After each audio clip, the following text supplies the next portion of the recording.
नमस्कार साथियों, weekend current affairs programme में आप सभी का स्वागत है। इसमें हम लोग the Hindu, PIB, Indian Express and Down to Earth से संबंधित परीक्षा के लिए जो भी महत्वपूर्ण खबरें होती हैं उनको कवर करते हैं। आज के सेशन में हम लोग 23 दिसंबर से लेके 31 दिसंबर 2020 तक की जो भी महत्वपूर्ण खबरें होंगी उनको कवर करेंगे। तो साथियों, यदि आप हमारे चैनल पर नए व्यूअर हैं तो सबसे पहले चैनल को सब्सक्राइब कर लीजिए। इसके साथ ही बेल आइकन को भी प्रेस कर लीजिए, जिससे आपको हमारे आने वाले सभी वीडियो की नोटिफिकेशन मिल सके। तो चलिए हम लोग आज का सेशन शुरू करते हैं। आज के सेशन की पहली न्यूज है कैच द रेन नामक जागरूकता अभियान खबरों में। तो सबसे पहले हम लोग जानते हैं ये न्यूज में क्यों है।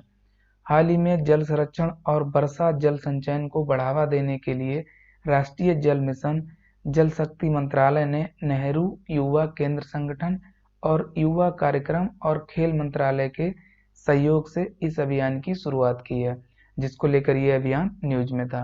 अब हम लोग इससे जुड़े जो मुख्य पॉइंट हैं उनको जानते हैं। पहला पॉइंट है इसमें, इसका उद्देश्य सभी स्थितियों के आधार पर जलवायु परिस्थितियों के अनुकूल बारिश के पानी को संग्रहित करने के लिए वर्षा जल संचयन संरचना यानी रेन वाटर हार्वेस्टिंग स्ट्रक्चर का निर्माण करना है। दूसरा आपको इसमें याद रखना है, इसकी टैगलाइन भी आपको याद रखनी है, बारिश के पानी का संरक्षण जहां भी संभव हो, जैसे भी संभव हो, ये इसकी टैगलाइन है। अगला इसमें थर्ड पॉइंट है, अभियान के कार्यान्वयन के लिए प्रभावी प्रचार और सूचना, शिक्षा, संचार गतिविधियों के माध्यम से जमीनी स्तर पर लोगों को शामिल करना।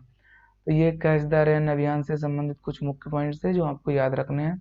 अब हम लोग अगली न्यूज पर आते हैं। अगली न्यूज है, ये भी काफी महत्वपूर्ण है, डिब्रू सैखोवा राष्ट्रीय उद्यान खबरों में। तो सबसे पहले हम लोग जानते हैं ये न्यूज में क्यों है। तो हाल ही में असम के मुख्यमंत्री द्वारा डिब्रू सैखोवा राष्ट्रीय उद्यान में रहने वालों के पुनर्वास हेतु 31 जनवरी की समय सीमा तय की गई है, तो जिसको लेकर ये न्यूज में था। अब हम लोग इससे जुड़े जो मुख्य पॉइंट हैं उनको जानते हैं।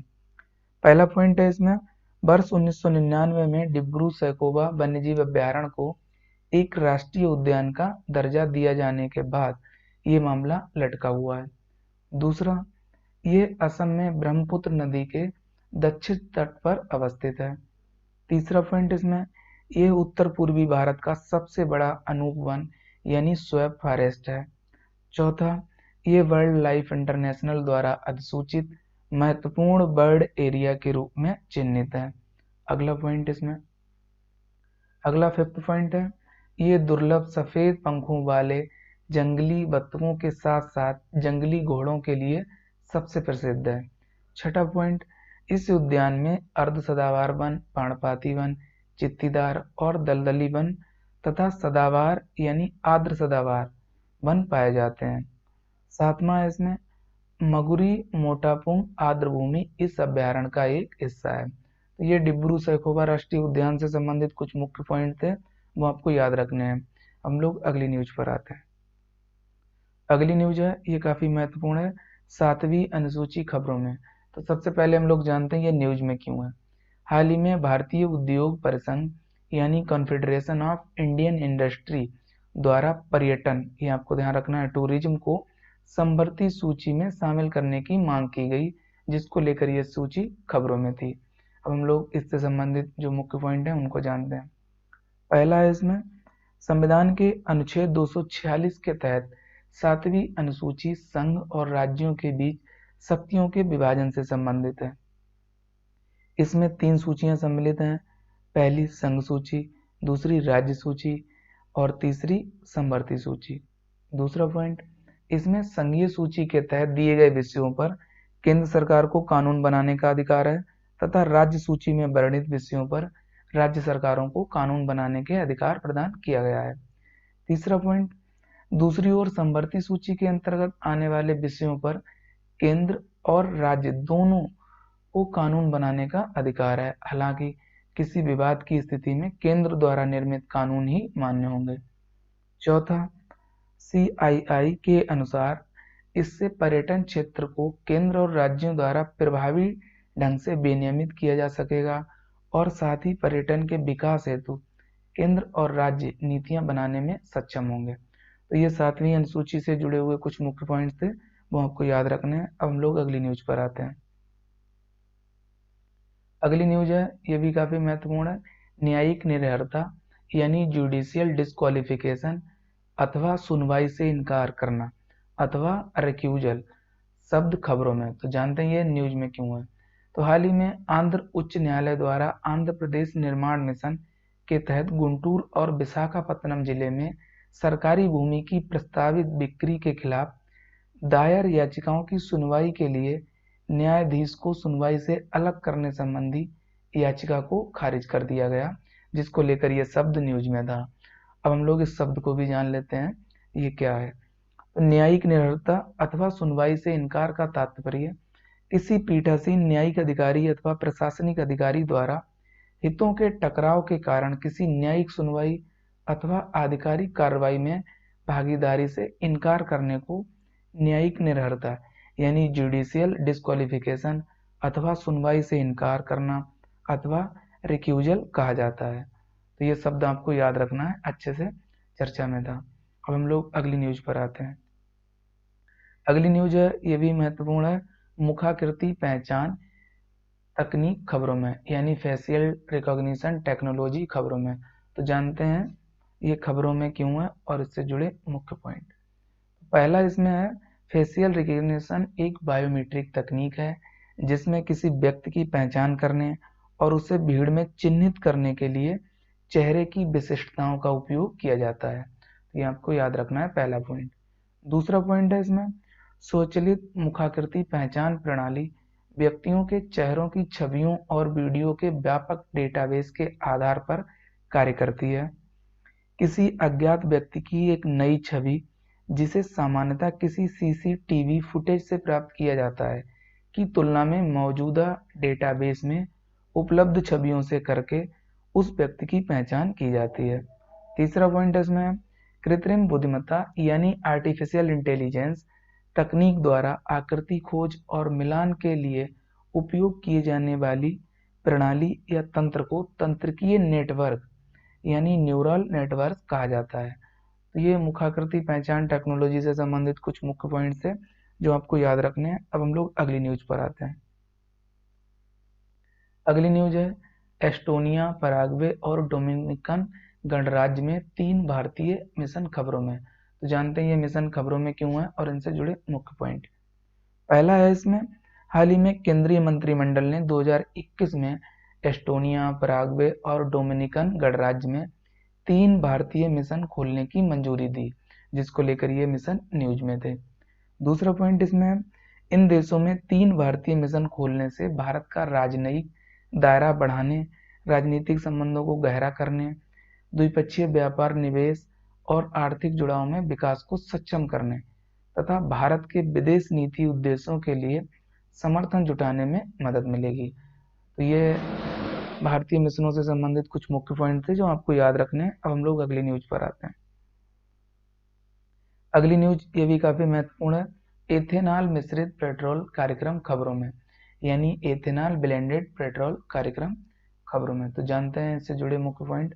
पहला है इसमें, एथेनॉल मिश्रित पेट्रोल कार्यक्रम को वर्ष 2003 में प्रायोगिक आधार पर शुरू किया गया।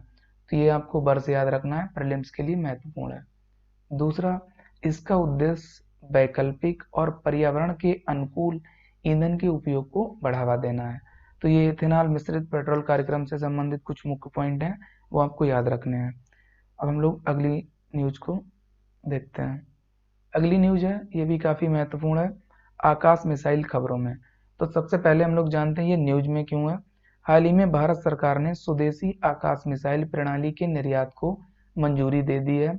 रक्षा मंत्री राजनाथ सिंह ने इस कदम का स्वागत किया है और कहा है कि ये कदम भारत को रक्षा निर्यात से अपने राजस्व यानी रेवेन्यू को बढ़ाने में मदद करेगा, जिसको लेकर ये आकाश मिसाइल न्यूज में थी। अब हम लोग इससे जुड़े जो मुख्य पॉइंट हैं उनको जानते हैं। पहला पॉइंट है इसमें, आकाश मिसाइल छोटी दूरी की सतह से हवा में, ये आपको याद रखना है, सतह से हवा में मार कर सकने वाली स्वदेशी मिसाइल है। दूसरा, इसे रक्षा अनुसंधान व विकास संगठन यानी DRDO, defence research development organisation द्वारा integrated guided missile development programme के तहत विकसित किया गया है। तीसरा point, integrated guided missile development programme 1984 में शुरू हुआ था। अगला पॉइंट इसमें फोर्थ, इस मिसाइल की रेंज 25 किलोमीटर है। ये किसी भी मौसम में अपने लक्ष्य को भेदने की क्षमता रखती है। पांचवा, ये मिसाइल हवा में 18,000 मीटर ऊपर तक जा सकती है। छठा, ये लड़ाकू विमान, क्रूज मिसाइल, बैलिस्टिक मिसाइल को ध्वस्त करने की क्षमता रखती है। सातवां, आकाश मिसाइल के प्रत्येक रेजिमेंट में 6 लॉन्चर होते हैं और प्रत्येक लॉन्चर में 3 आकाश मिसाइलें होती हैं। तो ये आकाश मिसाइल से जुड़े कुछ मुख्य पॉइंट थे जो आपको याद रखने हैं। अब हम लोग अगली खबर का रुख करते हैं। अगली खबर है गाजा पट्टी खबरों में। तो जानते हैं ये न्यूज में क्यों है और इससे जुड़े मुख्य पॉइंट। पहला पॉइंट है इसमें, गाजा के इस्लामी समूह द्वारा इजराइल के साथ वर्ष 2008 में संघर्ष की शुरुआत की सालगिरह पर हाल ही में समुद्र में रॉकेट दागे गए, जिसको लेकर ये न्यूज में थी। दूसरा पॉइंट, गाजा मुख्यतः फिलिस्तीन लोगों की घनी आबादी वाली एक स्थलीय पट्टी है और ये अधिकांशतः इजराइल से घिरी हुई है। 2005 से पहले इस क्षेत्र में इजराइल की सेना तैनात थी। तीसरा पॉइंट, वर्तमान में गाजा पट्टी पर इस्लामी समूह हमास का शासन है। हमास का गठन वर्ष 1987 में इजराइल के खिलाफ एक उग्रवादी बागी समूह के रूप में हुआ था। तो ये गाजा पट्टी से जुड़े कुछ मुख्य पॉइंट्स थे, वो आपको याद रखने हैं। बेसिकली आपको इसमें क्या बात याद रखनी है, मैं आपको परीक्षा के लिए बता रहा हूँ। पहली बात तो आपको ये याद रखनी है, जो ये गाजा पट्टी क्षेत्र है वो किन देशों के बीच विवादित क्षेत्र है। तो आपको पता चल गया होगा, इजराइल, और दूसरा है इसमें फिलिस्तीन। तो ये इन दो देशों के बीच विवादित क्षेत्र है। दूसरी बात आपको ये याद रखनी है, ये जो हमास है ये फिलिस्तीन का एक उग्रवादी संगठन है जो इजराइल के खिलाफ लड़ाई में संलग्न है। ये आपको ध्यान रखना है। ये आपसे प्रीलिम्स में पूछा जा सकता है कि हमास किस देश का उग्रवादी संगठन है। तो ये गाजा पट्टी से संबंधित मुख्य बिंदु है, वो ध्यान रखने हैं आपको। अब हम लोग अगली न्यूज पर आते हैं। अगली न्यूज है ज्वाइंट राख वी हनी खबरों में। तो जानते हैं ये न्यूज में क्यों है और इससे जुड़े मुख्य पॉइंट। पहला पॉइंट है इसमें, ट्राइब्स इंडिया के संग्रह में विशिष्ट शहद ज्वाइंट राख वी हनी को सम्मिलित किया गया है, जिसको लेकर ये न्यूज में था। दूसरा, ये तमिलनाडु के मलयाली जनजाति का प्राकृतिक ताजा ऑर्गेनिक उत्पाद है। तीसरा, ये शहद ज्वार, इमली तथा काली मिर्च के रस से तैयार होता है। चौथा, मलयाली जनजातीय समूह उत्तर तमिलनाडु में पूर्वी घाट में निवास करता है। इस क्षेत्र में इनकी आबादी लगभग 3,58,000 है और सबसे बड़े जनजातीय समूह है। इसमें आपको प्रीलिम्स के लिए जो बात याद रखनी है, वो पहली बात तो यही है कि ये जो ज्वाइंट राख वी हनी है ये मलयाली जनजाति से संबंधित है और ये जो जनजाति है वो तमिलनाडु में निवास करती है। तो दूसरी बात आपको इसमें याद रखनी है, हाल ही में ट्राइब्स इंडिया ने जो ये ज्वाइंट राख वी हनी है इसे अपने संग्रह में विशिष्ट उत्पाद के रूप में सम्मिलित किया है। तो ये दो बातें आपको प्रीलिम्स के लिए याद रखनी है। अब हम लोग अगली न्यूज पर आते हैं। अगली न्यूज काफी महत्वपूर्ण है, डिजिटल ओशियन एप्लीकेशन खबरों में। तो जानते हैं इससे जुड़े मुख्य पॉइंट और ये न्यूज में क्यों है। पहला पॉइंट है इसमें, हाल ही में समुद्री विज्ञान और पूर्वानुमान सेवाओं के बारे में जानकारी साझा करने के लिए पृथ्वी विज्ञान मंत्रालय ने डिजिटल ओशियन एप्लीकेशन लॉन्च की है, जिसको लेकर ये न्यूज में था। दूसरा पॉइंट, इस एप्लीकेशन को इनक्वाइज द्वारा विकसित डिजिटल महासागर प्लेटफॉर्म के तहत लॉन्च किया गया है। तीसरा, Indian national centre for ocean information यानी इनक्वाइज विभिन्न हितधारकों को सलाहकार सेवाएं और जानकारी प्रदान करता है। इसमें महासागरीय अनुसंधान, महासागर स्थिति पूर्वानुमान, सलाहकार सेवाएं, उच्च लहर अलर्ट, तूफान, सुनामी की प्रारंभिक चेतावनी और तेल रिसाव पर आधारित डेटा शामिल इत्यादि। अगला फोर्थ पॉइंट है इसमें, डिजिटल ओशियन प्लेटफॉर्म में उन एप्लीकेशंस का सेट शामिल है जो भूस्थानिक प्रौद्योगिकी में प्रगति को अपनाकर विषम समुद्र संबंधी डेटा को व्यवस्थित करने के लिए विकसित किए गए हैं। पांचवा, ये प्लेटफॉर्म यूजर्स की विस्तृत श्रृंखला की डेटा संबंधी सभी जरूरतों के लिए वन स्टॉप सॉल्यूशन के रूप में काम करेगा। इसमें अनुसंधान संस्थान, रणनीतिक उपयोगकर्ता, परिचालन एजेंसियां, शैक्षणिक समुदाय, नीति निर्माता, समुद्री उद्योग शामिल हैं। छठा, ये महासागर डेटा प्रबंधन के लिए इस प्रकार का एक पहला प्लेटफॉर्म है। सातवां पॉइंट है इसमें, ये प्लेटफॉर्म डिजिटल इंडिया कार्यक्रम में भी योगदान देगा। तो ये डिजिटल ओशियन एप्लीकेशन से संबंधित कुछ मुख्य पॉइंट थे, वो आपको याद रखने हैं। अब हम लोग अगली न्यूज पर आते हैं। अगली न्यूज काफी महत्वपूर्ण है, global alliance for vaccine and immunisation यानी गावी खबरों में, जिसे शॉर्ट फॉर्म में GAVI भी कहते हैं। तो जानते हैं ये न्यूज में क्यों है। केंद्रीय स्वास्थ्य और परिवार कल्याण मंत्री डॉक्टर हर्षवर्धन को हाल ही में इसके बोर्ड के सदस्य के रूप में नामित किया गया है, जिसको लेकर ये न्यूज में था। अब हम लोग इससे जुड़े जो मुख्य पॉइंट हैं उनको जानते हैं। पहला पॉइंट है इसमें, गावी बोर्ड में सदस्य के रूप में डॉक्टर हर्षवर्धन का कार्यकाल 2021 और 23 के बीच होगा। दूसरा पॉइंट, वे गावी बोर्ड में दक्षिण पूर्व क्षेत्र क्षेत्रीय कार्यालय या पश्चिमी प्रशांत क्षेत्रीय कार्यालय का प्रतिनिधित्व करेंगे। तीसरा पॉइंट, वर्तमान में ये सीट म्यांमार के मिएंट ओहते के पास है। अब हम लोग जो गावी है इस पर भी एक नजर डाल लेते हैं, क्योंकि ये भी परीक्षा के लिए महत्वपूर्ण है। इसमें पहला पॉइंट है, गावी का अर्थ global alliance for vaccine and immunisation है। दूसरा, इसका उद्देश्य सभी के लिए टीकाकरण यानी वैक्सीनेशन के लक्ष्य के लिए कार्य करना है, साथ ही महामारी के खतरे से दुनिया की रक्षा करना है। तीसरा, इसने अब तक सबसे गरीब देशों में 822 मिलियन से अधिक बच्चों का टीकाकरण करने में मदद की है और 14 मिलियन भविष्य की मौतों में कमी की है। चौथा, ये कोवैक्स पर विश्व स्वास्थ्य संगठन के साथ काम करता है। पांचवा, कोवैक्स एक गठबंधन है जिसका उद्देश्य सभी विकासशील देशों को कोविड-19 टीकों की समान पहुंच प्रदान करना है। तो ये गावी से संबंधित कुछ मुख्य पॉइंट थे जो आपको याद रखने हैं। अब हम लोग अगली न्यूज पर आते हैं। अगली न्यूज है, ये भी महत्वपूर्ण है, थौबल बहुउद्देशीय परियोजना खबरों में। तो जानते हैं ये न्यूज में क्यों है। केंद्रीय गृह मंत्री अमित शाह ने हाल ही में वर्चुअल मोड के माध्यम से मणिपुर के इम्फाल में थौबल बहुउद्देशीय परियोजना या थौबल बांध का उद्घाटन किया है, जिसको लेकर ये न्यूज में थी। इसमें आपको सबसे पहली बात याद रखनी है, ये जो योजना है वो किस राज्य की है, तो मणिपुर राज्य की है। ये बात आपको याद रखनी है, परीक्षा के लिए महत्वपूर्ण है। अगली न्यूज है, पोम्पेई नामक एक पुरातात्विक स्थल खबरों में। तो जानते हैं ये न्यूज में क्यों है। पुरातात्विकविदों ने इटली में, ये देश भी आपको याद रखना है, परीक्षा के लिए महत्वपूर्ण है, इटली में पोम्पेई नामक स्थान पर 2000 साल पुरानी खाने पीने की दुकान की खोज की है। ये स्थान 19वीं सदी में ज्वालामुखी के कारण नष्ट हो गया था। शोधकर्ताओं ने दुकान में गर्म भोजन युक्त कुछ गहरे टेराकोटा जार में भोजन के निशान पाए हैं। तो ये आपको महत्वपूर्ण है परीक्षा के लिए। सबसे पहली बात आपको यही याद रखना है, ये जो स्थल है वो कहाँ है, तो इटली में खोजा गया है। अगली न्यूज है, जीरो कूपन बॉन्ड खबरों में। तो जानते हैं ये न्यूज में क्यों है।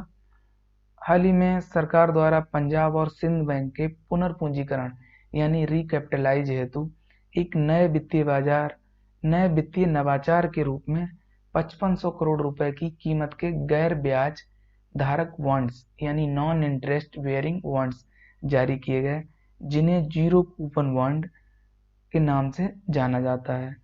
अब हम लोग जीरो कूपन बॉन्ड से जुड़े हुए जो मुख्य पॉइंट है उनको जानते हैं। पहला पॉइंट है इसमें, जीरो कूपन बॉन्ड भारत सरकार की गैर ब्याज धारक गैर हस्तांतरणीय विशेष प्रतिभूतियां हैं। दूसरा, जीरो कूपन बॉन्ड की परिपक्वता अवधि यानी मैच्योरिटी ड्यूरेशन सामान्यतः 10 से 15 वर्ष होती है और ये बॉन्ड विशेष रूप से पंजाब एंड सिंध बैंक के लिए जारी किए गए हैं। अगला थर्ड पॉइंट है इसमें, विशेष प्रकार के इन पुनर्पूंजीकरण बांड को केंद्र सरकार द्वारा विशेष रूप से किसी विशेष संस्थान के लिए जारी किया जाता है। चौथा पॉइंट है इसमें, ये बॉन्ड व्यापार योग्य नहीं है तथा न ही इनका हस्तांतरण किया जा सकता है। पांचवा, इन बॉन्ड्स को आरबीआई के दिशा निर्देशानुसार बैंक की परिपक्व प्रतिभूतियों की श्रेणी में शामिल किया जाता है। इन्हें परिपक्वता अवधि तक के लिए खरीदा जाता है और इनकी गणना अंकित मूल्य के आधार पर की जाती है। छठा जो अंतिम पॉइंट है इसमें, ये विशेष जीरो कूपन बॉन्ड पारंपरिक जीरो कूपन बॉन्ड से भिन्न है, क्योंकि विशेष जीरो कूपन बॉन्ड को समान कीमतों पर ही जारी किया जाता है, परंतु उन पर कोई ब्याज प्राप्त नहीं होता है। पारंपरिक जीरो कूपन बॉन्ड पर छूट दी जाती है, इसलिए तकनीकी रूप से ब्याज धारक होते हैं। तो ये जीरो कूपन बॉन्ड से संबंधित कुछ मुख्य पॉइंट्स हैं जो आपको याद रखने हैं। हम लोग अगली न्यूज पर आते हैं। अगली न्यूज महत्वपूर्ण है, भारत की पहली ड्राइवर रहित मेट्रो खबरों में। तो जानते हैं ये न्यूज में क्यों है और इससे जुड़े मुख्य पॉइंट। पहला पॉइंट है इसमें, हाल ही में श्री प्रधानमंत्री नरेंद्र मोदी ने दिल्ली मेट्रो की मैजेंटा लाइन 8 पर देश की पहली पूर्णतः स्वचालित मेट्रो रेल यानी ड्राइवर रहित मेट्रो का उद्घाटन किया है, जिसको लेकर ये न्यूज में थी। दूसरा पॉइंट इसमें ऐसे ब्रेकिंग सिस्टम का उपयोग किया जाता है जिसके तहत ब्रेक लगाने पर 50% ऊर्जा ग्रिड में वापस चली जाती है, जिससे काफी मात्रा में ऊर्जा बच सकेगी। तीसरा, इस उपलब्धि के साथ ही दिल्ली मेट्रो रेल कॉरपोरेशन यानी डीएमआरसी विश्व के उस अत्याधुनिक मेट्रो नेटवर्क में शामिल हो गया जहां इस तरह की सुविधा उपलब्ध है। तो ये टेक्नोलॉजी क्षेत्र में भारत के लिए महत्वपूर्ण कदम है, आपको याद रखना है। अब हम लोग अगली न्यूज पर आते हैं। अगली न्यूज महत्वपूर्ण है, हिमशैल यानी आइसबर्ग A6/8A खबरों में। तो जानते हैं ये न्यूज में क्यों है और इससे जुड़े मुख्य पॉइंट। पहला पॉइंट है इसमें, हाल ही में पता चला है कि ये हिमशैल दक्षिण जॉर्जिया द्वीप के तट की तरफ खिसक रहा है, जिसको लेकर ये न्यूज में था। दूसरा पॉइंट, ये हिमखंड वर्ष 2017 में अंटार्कटिका से अलग हो गया था। तो ये आपको महाद्वीप याद रखना है, किससे अलग हुआ था? अंटार्कटिका से। तीसरा, हिमशैल उसे कहते हैं जो हिमनद यानी ग्लेशियर या सेल्फ बर्फ से विखंडित होकर खुले पानी में तैरता रहता है। चौथा, इससे जॉर्जिया द्वीप के वन्य जीवन पर अत्यधिक प्रभाव पड़ने की आशंका व्यक्त की जा रही है। अगला पांचवा है इसमें, हिमशैल A6/8A का आकार बंद मुट्ठी से इंगित करती हुई उंगली की तरह है, जो वर्ष 2017 में पश्चिम अंटार्कटिका प्रायद्वीप के लार्सन आइस शेल्फ से अलग हो गया था। इस हिमशैल का तापमान पृथ्वी के दक्षिणी महाद्वीप के किसी भी अन्य हिस्से की तुलना में तेजी से बढ़ा है। छठा पॉइंट है जो अंतिम, हाल ही में A6/8A से अलग हुए दो हिमशैलों को USNIC द्वारा A6/8E और A6/8F नाम दिया गया है। तो ये आइसबर्ग A6/8A से जुड़ी कुछ मुख्य बातें थी जो आपको याद रखनी है। अब हम लोग अगली न्यूज पर आते हैं। अगली न्यूज काफी महत्वपूर्ण है, मोनपा हस्त निर्मित कागज निर्माण इकाई खबरों में। तो जानते हैं ये न्यूज में क्यों है और इससे जुड़े मुख्य पॉइंट। पहला है इसमें, खादी एवं ग्रामोद्योग KVIC द्वारा हाल ही में अरुणाचल प्रदेश के तवांग में इसकी शुरुआत की गई, जिसको लेकर ये न्यूज में था। ये भी आपको याद रखना है, जो खादी एवं ग्राम उद्योग आयोग है ये MSCME मंत्रालय के तहत कार्य करता है, यानी माइक्रो स्मॉल मीडियम एंटरप्राइजेज, जिसको आप सूक्ष्म लघु और मध्यम उद्योग मंत्रालय भी कहते हैं। दूसरा पॉइंट, इसका उद्देश्य न केवल इस कला को पुनर्जीवित करना है बल्कि स्थानीय युवाओं को इस कला के माध्यम से पेशेवर रूप से जोड़ना और उनको धन अर्जित करने में सहायता करना है। तीसरा, मोनपा हस्त निर्मित कागज सुगु सेंग नामक स्थानीय पेड़ की छाल से बनाया जाता है, जिसका अपना औषधीय महत्व है। तो ये आपको याद रखना है, जो ये कला है वो किस राज्य से संबंधित है? अरुणाचल प्रदेश से। अगली न्यूज ये भी महत्वपूर्ण है, ICC male cricketer of the decade खबरों में। तो जानते हैं ये खबरों में क्यों है। हाल ही में अंतर्राष्ट्रीय क्रिकेट परिषद यानी आईसीसी ने भारतीय क्रिकेट टीम के कप्तान विराट कोहली को ICC male cricketer of the decade के रूप में नामित किया है और इसके लिए उन्हें सर गारफील्ड सोबर्स अवार्ड से भी सम्मानित किया है। तो ये आपको याद रखना है इनका नाम। अगली न्यूज है आर्या राजेंद्र खबरों में। तो जानते हैं ये न्यूज में क्यों है। हाल ही में केरल की 21 वर्षीय युवा नेता आर्या राजेंद्रन ने केरल की सबसे बड़े शहरी निकाय तिरुवनंतपुरम नगर निगम में महापौर के तौर पर शपथ ली है, जिसके साथ ही वे देश की सबसे युवा महापौर बन गई हैं। तो ये आपसे पूछा जा सकता है हाल ही में देश में सबसे युवा महापौर के रूप में किसने शपथ ली है। तो आपको इनका नाम याद रखना है, आर्या राजेंद्रन। अगली न्यूज है CEBR यानी centre for economic and business research खबरों में। तो जानते हैं ये न्यूज में क्यों है और इससे जुड़े मुख्य पॉइंट। पहला पॉइंट है इसमें, हाल ही में इसके द्वारा प्रकाशित एक रिपोर्ट के अनुसार भारत वर्ष 2025 तक ब्रिटेन को पीछे छोड़ते हुए विश्व की 5वीं सबसे बड़ी अर्थव्यवस्था बन जाएगा। रिपोर्ट में ये भी अनुमान लगाया गया है कि भारत वर्ष 2030 तक विश्व की तीसरी सबसे बड़ी अर्थव्यवस्था बन जाएगा, जिसको लेकर ये न्यूज में था। दूसरा पॉइंट, ये ब्रिटेन की एक कंपनी है यानी CEBR जो सार्वजनिक और निजी व्यवसाय प्रतिष्ठानों के लिए स्वतंत्र आर्थिक पूर्वानुमान प्रकाशित करती है। तीसरा पॉइंट, ज्ञात हो भारत वर्ष 2019 में फ्रांस से आगे निकलकर विश्व की 5वीं बड़ी अर्थव्यवस्था बन गया था, लेकिन वर्ष 2020 में पुनः 6वें स्थान पर आ गया। चौथा पॉइंट है इसमें, क्रय शक्ति क्षमता के आधार पर यानी परचेजिंग पावर पैरिटी PPP, ये आपको ध्यान रखना है, के आधार पर भारत दुनिया की तीसरी सबसे बड़ी अर्थव्यवस्था के स्तर पर बरकरार है। तो ये कुछ मुख्य पॉइंट थे CEBR से, आपको याद रखने हैं। हम लोग अगली न्यूज पर आते हैं। अगली न्यूज है सतकोशिया बाघ अभ्यारण्य खबरों में। तो जानते हैं ये न्यूज में क्यों है। हाल ही में राष्ट्रीय बाघ संरक्षण प्राधिकरण यानी नेशनल टाइगर कंजर्वेशन अथॉरिटी ने ओडिशा को सतकोशिया बाघ अभ्यारण्य पर पर्यटन के प्रतिकूल प्रभाव पर एक स्थिति रिपोर्ट प्रस्तुत करने के लिए कहा है, जिसको लेकर ये बाघ अभ्यारण्य खबरों में था। तो इसमें आपको परीक्षा के लिए जो बहुत याद रखनी है वो ये है कि ये जो सतकोशिया बाघ अभ्यारण्य है वो उड़ीसा राज्य में स्थित है। ये बात आपको याद रखनी है, ये आपसे पूछा जा सकता है, महत्वपूर्ण है। अगली न्यूज है, ये काफी महत्वपूर्ण है, भारत की पहली लिथियम रिफाइनरी। तो जानते हैं ये न्यूज में क्यों है और इससे जुड़े मुख्य पॉइंट। पहला पॉइंट है इसमें, देश की सबसे बड़ी बिजली व्यापार एवं नवीकरणीय ऊर्जा कंपनी मणिकरण पावर लिमिटेड इस रिफाइनरी को स्थापित करने के लिए 1000 करोड़ रुपए से अधिक का निवेश करेगी, जिसको लेकर ये रिफाइनरी न्यूज में थी।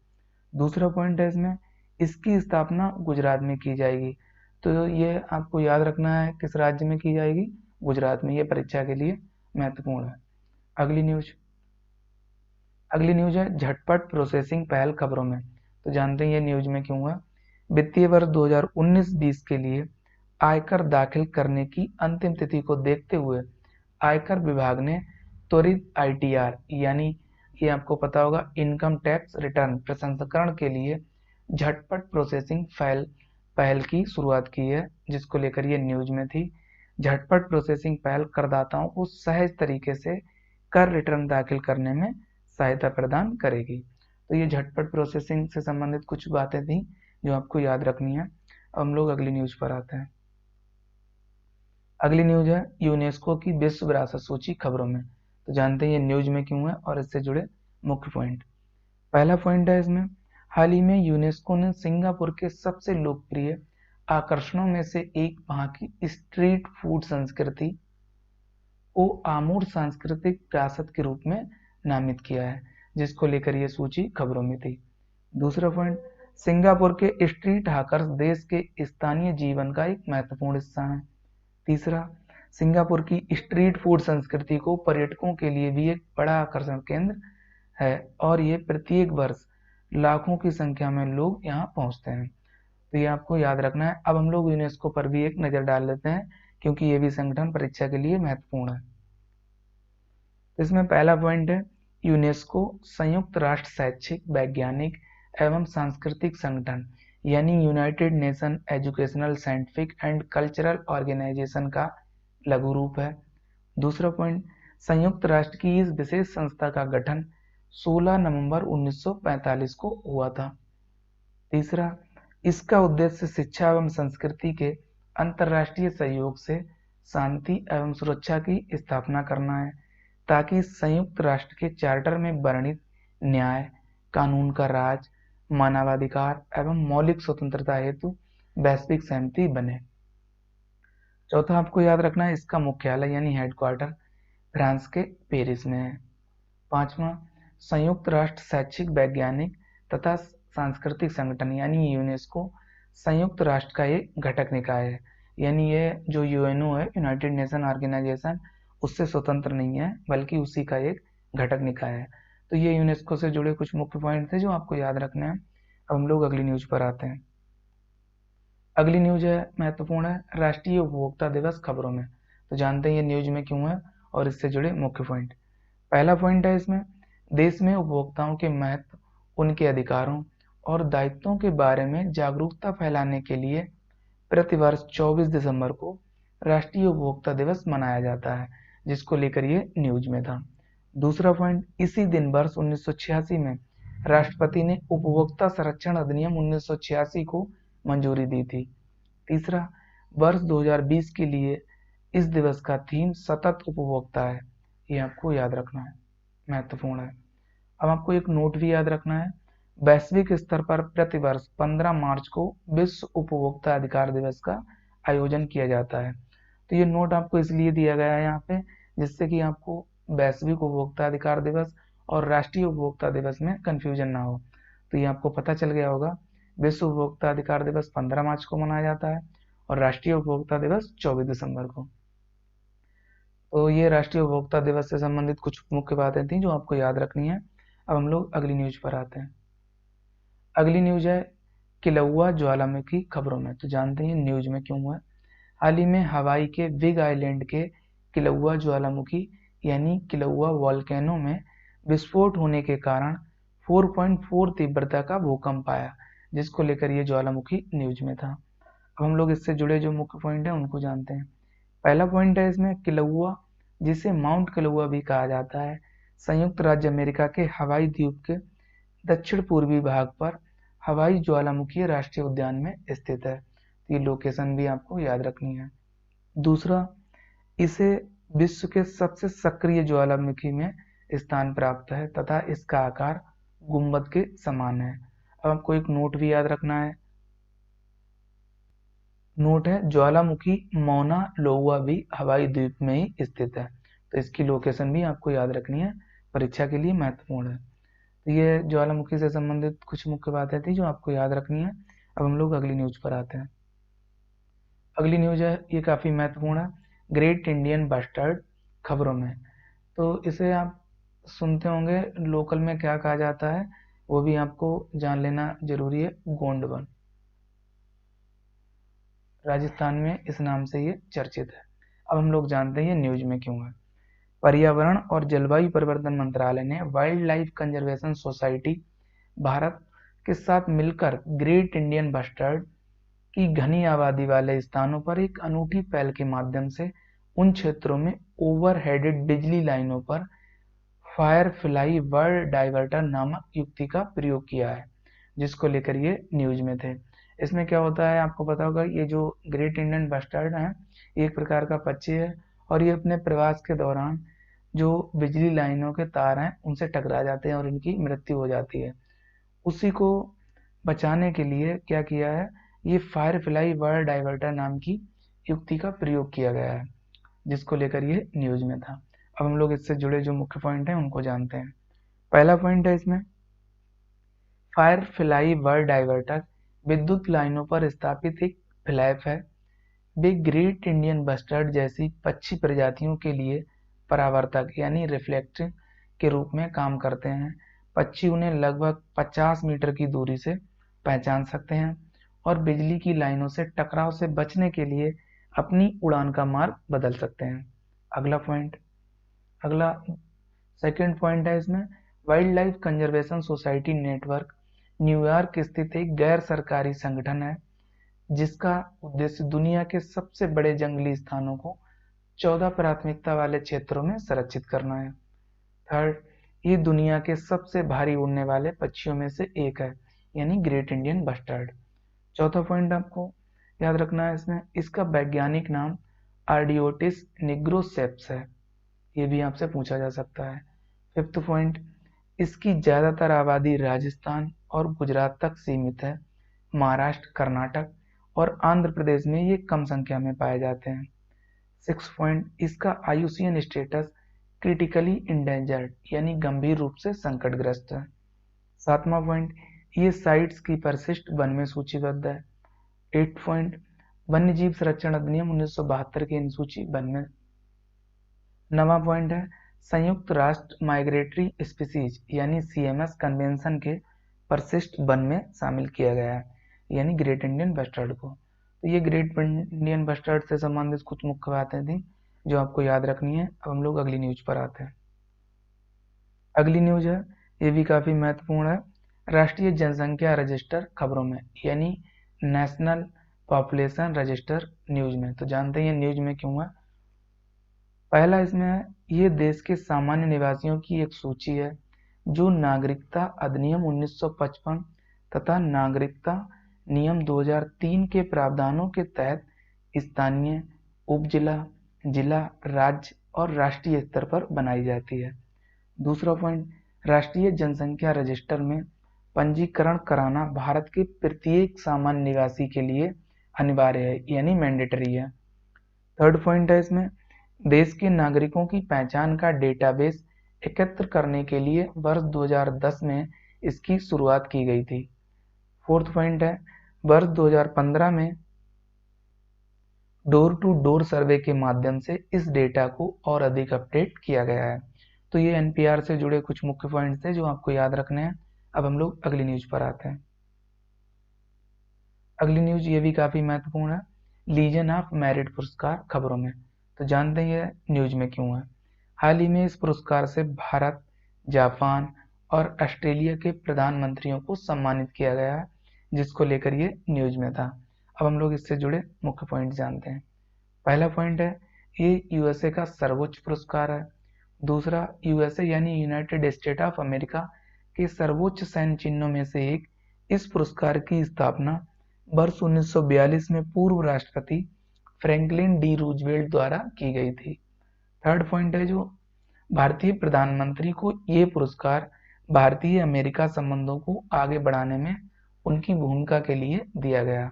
तो ये हम सब के लिए गौरव की बात है कि हमारे प्रधानमंत्री को ये पुरस्कार हाल ही में अभी दिया गया है। तो ये लीजन ऑफ मेरिट से जुड़ी कुछ बातें थी जो आपको याद रखनी है। अब हम लोग अगली न्यूज पर आते हैं। अगली न्यूज है राष्ट्रीय किसान दिवस खबरों में। तो जानते हैं ये न्यूज में क्यों है और इससे जुड़े मुख्य पॉइंट। पहला पॉइंट है इसमें, भारत में प्रतिवर्ष 23 दिसंबर को राष्ट्रीय किसान दिवस का आयोजन किया जाता है, जिसको लेकर ये न्यूज में था। दूसरा पॉइंट, ये दिवस भारत के 5वें प्रधानमंत्री श्री चौधरी चरण सिंह की जयंती के उपलक्ष्य में आयोजित किया जाता है। तीसरा, श्री चौधरी चरण सिंह का जन्म 23 दिसंबर 1902 को उत्तर प्रदेश के हापुड़ जिले में हुआ था। फोर्थ पॉइंट, चौधरी चरण सिंह ने किसानों के कल्याण के लिए कई योजनाएं लागू की थी। पांचवा पॉइंट, किसानों के कल्याण में चौधरी चरण सिंह के योगदान को देखते हुए सरकार ने वर्ष 2001 में इस दिवस की शुरुआत की थी। तो ये आपको वर्ष याद रखना है, महत्वपूर्ण है। तो ये राष्ट्रीय किसान दिवस से संबंधित कुछ मुख्य बातें थी जो आपको याद रखनी है। अब हम लोग अगली न्यूज पर आते हैं। अगली न्यूज है भारतीय वाणिज्य एवं उद्योग मंडल यानी एसोचैम खबरों में। तो जानते हैं न्यूज में क्यों है और इससे जुड़े मुख्य पॉइंट। पहला पॉइंट है इसमें, हाल ही में एसोचैम की स्थापना या एसोचैम के स्थापना सप्ताह के अवसर पर आयोजित कार्यक्रम में प्रधानमंत्री ने टाटा समूह को ASSOCHAM Enterprises of Century Award प्रदान किया, जो कि टाटा समूह की ओर से देश के प्रमुख उद्योगपति और टाटा समूह के पूर्व अध्यक्ष श्री रतन टाटा द्वारा प्राप्त किया गया, जिसको लेकर ये न्यूज में था। दूसरा पॉइंट है इसमें, एसोचैम भारत के सबसे बड़े व्यापार संघों में से एक है, जिसकी स्थापना वर्ष 1920 में भारतीय उद्योग के मूल्य सृजन हेतु की गई थी। तो ये एसोचैम से जुड़ी कुछ मुख्य बातें हैं जो आपको याद रखनी है। अब हम लोग अगली न्यूज पर आते हैं। अगली न्यूज है भारतीय दंड संहिता यानी इंडियन पेनल कोड की धारा 375 खबरों में। तो जानते हैं ये न्यूज में क्यों है और इससे जुड़े मुख्य पॉइंट। पहला पॉइंट है इसमें, राष्ट्रीय अपराध रिकॉर्ड ब्यूरो यानी एनसीआरबी द्वारा जारी भारत में अपराध 2019 यानी क्राइम इन इंडिया 2019 रिपोर्ट के अनुसार भारत में लगभग 70% महिलाएं घरेलू हिंसा की शिकार हैं, जिसको लेकर ये धारा न्यूज में थी। दूसरा पॉइंट, वैवाहिक बलात्कार भी घरेलू हिंसा का ही एक रूप है। तीसरा, भारतीय दंड संहिता यानी इंडियन पेनल कोड की धारा 375 के तहत निर्धारित बलात्कार की परिभाषा में एक महिला के साथ गैर सहमति से संभोग से जुड़े सभी प्रकार के यौन हमलों को शामिल किया गया है। तो आपको पता चल गया होगा जो आईपीसी की धारा 375 है वो वैवाहिक बलात्कार से संबंधित है। फोर्थ पॉइंट है इसमें, वैवाहिक बलात्कार से आशय पत्नी की सहमति के बगैर उसे यौन संबंध बनाने के लिए विवश करने से है। तो ये आईपीसी धारा 375 से जुड़े कुछ मुख्य पॉइंट थे जो आपको याद रखने हैं। अब हम लोग अगली न्यूज पर आते हैं।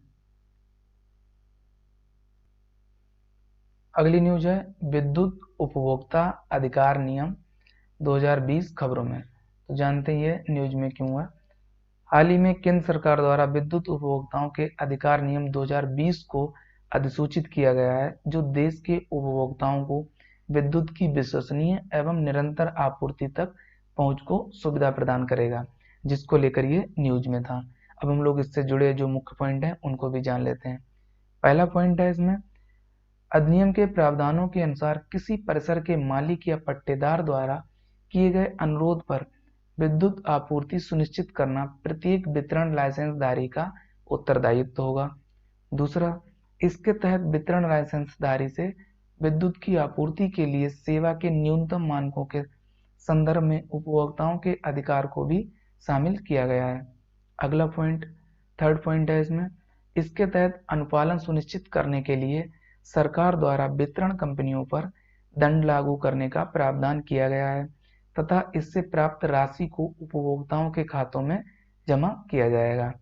फोर्थ पॉइंट, ये नियम देश भर में व्यापार सुगमता यानी ईज ऑफ डूइंग बिजनेस को आगे बढ़ाने की दिशा में भी एक महत्वपूर्ण कदम है।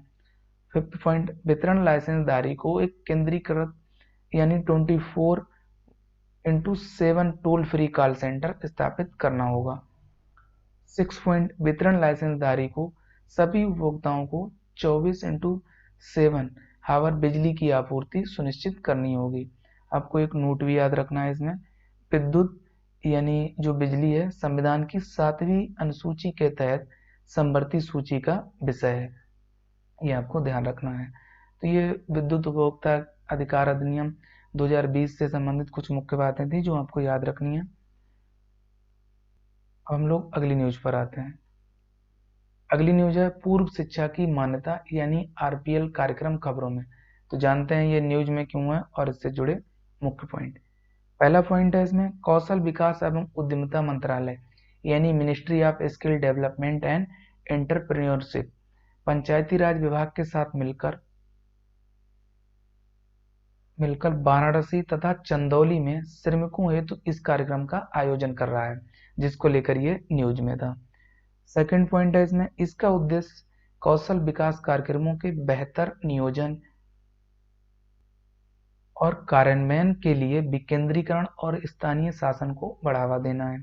थर्ड पॉइंट, इसका कार्यान्वयन राष्ट्रीय कौशल विकास निगम यानी नेशनल स्किल डेवलपमेंट कॉरपोरेशन द्वारा किया जा रहा है, जो कौशल विकास एवं उद्यमिता मंत्रालय के तहत आता है।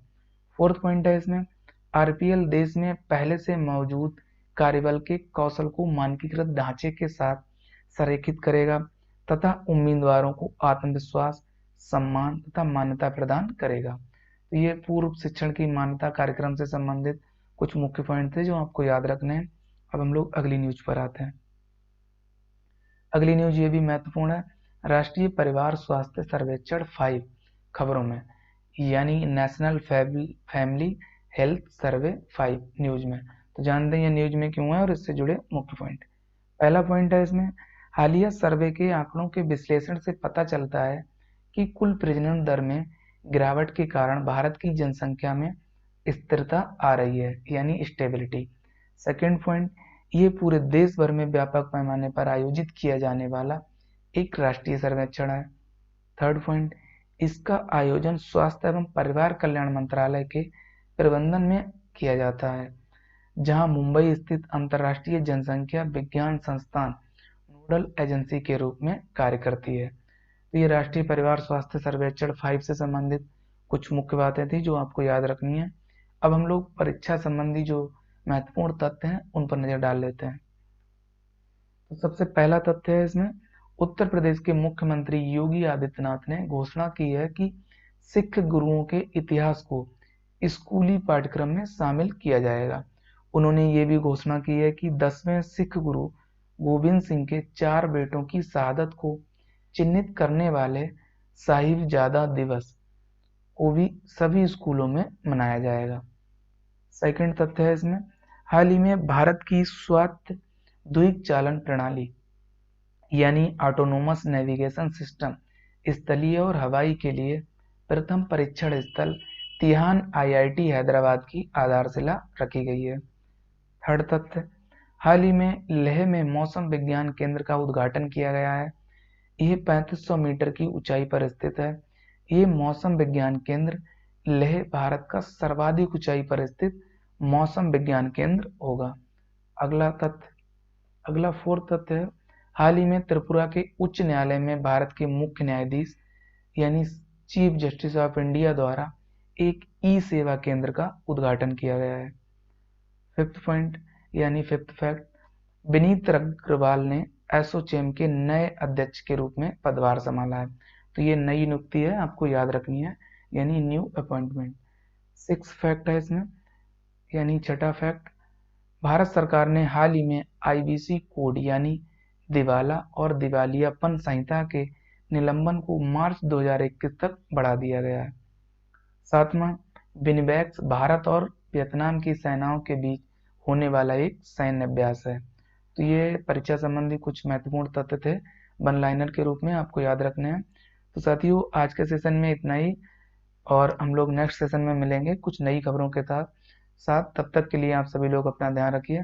साथ ही उपासना आईएएस के चैनल को लाइक, शेयर और सब्सक्राइब करना ना भूलिए। Thank you, best of luck.